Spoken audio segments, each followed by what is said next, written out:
Chapter 1. Emily.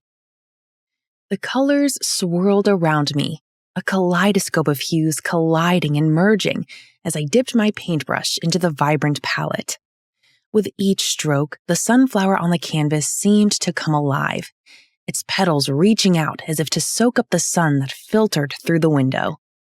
I was lost in my art, the world outside fading away, when a sharp, urgent knock on my door jolted me back to reality. "Em, you've got to see this." My best friend, Lily, burst into the room, her eyes wide with excitement. "There's a guy outside, and he's got the most amazing silver hair. It's like something out of a fairy tale." I set my brush down, curiosity piqued. "Silver hair? What's so special about that?" "You just have to see it for yourself," Lily insisted, grabbing my arm and pulling me toward the window.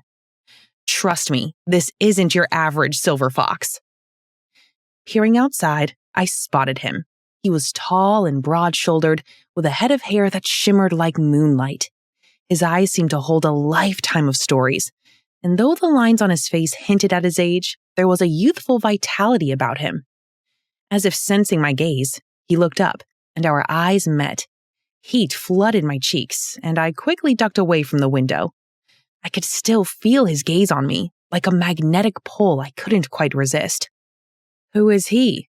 I asked, trying to sound nonchalant. "His name is William," Lily said, her voice hushed with awe. "He's a retired marine biologist and moved here after his wife passed away. I've heard he's something of a legend in the field.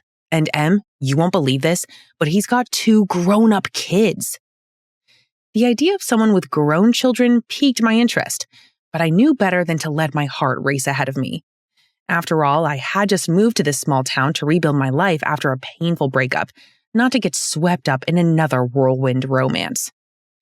"Interesting," I said, forcing a casual tone.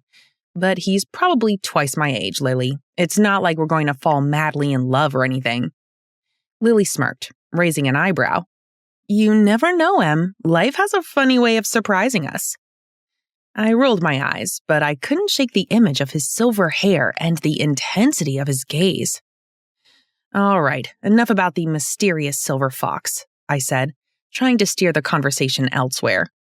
"Help me clean up these paint supplies. I start my new teaching job tomorrow, and I need to make a good impression."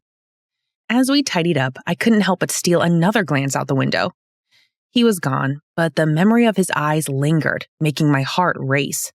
I told myself it was just curiosity, but deep down, I knew that meeting William would change my life in ways I couldn't yet imagine. And whether it led to heartache or happiness, I couldn't help but feel that our paths were destined to cross.